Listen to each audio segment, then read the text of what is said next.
Today we have Dr. James Gunn joining us. We will be asking a couple questions.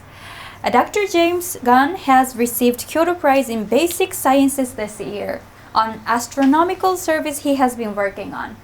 Thank you for being with us today, Dr. Gunn. Thank you. Congratulations on your Kyoto Prize. May I ask how you are feeling now? Happy. That's great. No, I was very honored, of course, to find it. I've known about it for a few months and have been getting ready to come, but it has been the ceremony has been wonderful.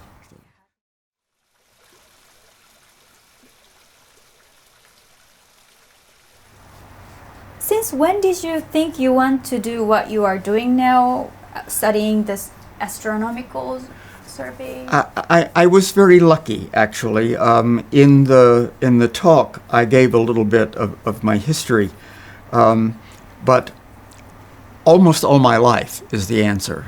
My father gave me a book when I was 5 years old called The Stars for Sam. That was an introduction to astronomy, and I decided at that point that I wanted to be an astronomer. And so here I am. Yes. May I ask what the book was about? It was called The Stars for Sam, and it was a child's book about astronomy. It was written by a man who had a young nephew, and Maxwell Reed was his name, and he was a scientist. And he wrote quite a number of books for children about geology, about oceanography, and about astronomy. And this was one of them about astronomy. So it was a wonderful book. I recently found at a used bookstore a very old copy. I had lost mine decades ago. And it's still a wonderful book, actually. Oh, right.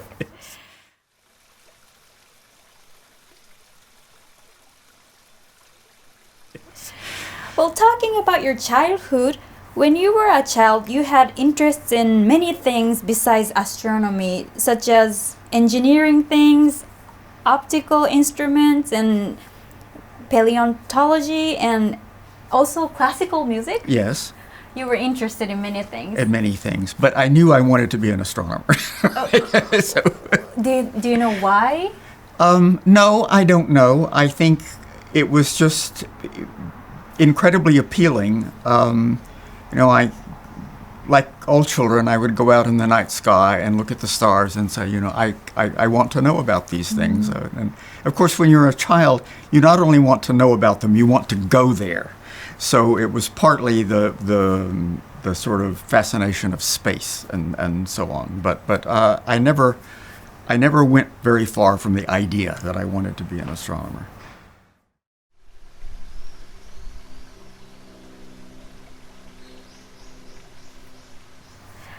I suppose it was sometimes challenging to continue to work with a collaborative international research group with members from diverse backgrounds. Friends. May I ask how it was like? It actually was not very difficult.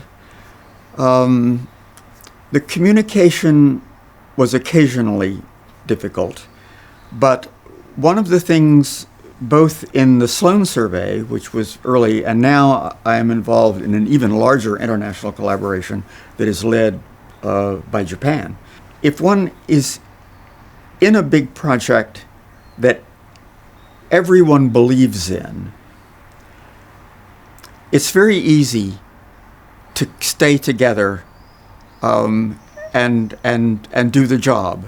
And I think even more important than the various cultures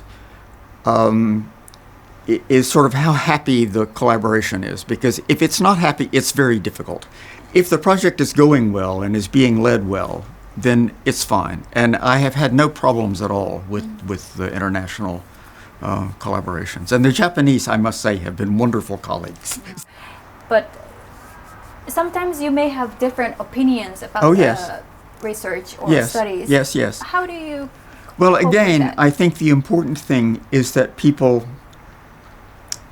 you can have different ideas, and as long as you are willing to be flexible and discuss the problems openly and be willing to approach the problems in some rational way, then these problems can be worked out.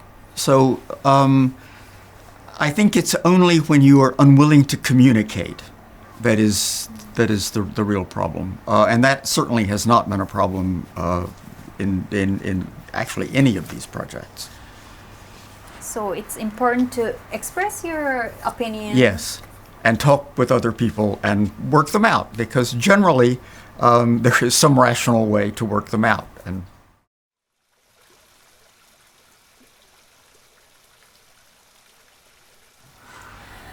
may I ask your message for the next generation researchers? the most important thing, I think, for young people in any field, not just in science, is to be honest, not only with the society, but especially with yourself. You mustn't try to influence other people for things that are not true. And you especially need to know yourself very well and know what you can do, what you can't do. Never pretend that you can do something that you can't do. Be honest, I can't do this, right? I need some help.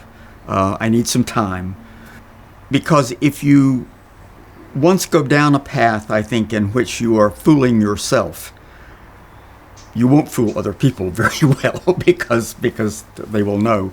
But knowing yourself and being willing to show your weaknesses and what you need in order to get, you will not get there unless you do that, I think. So know yourself, I guess, is the short answer to that question. Yes.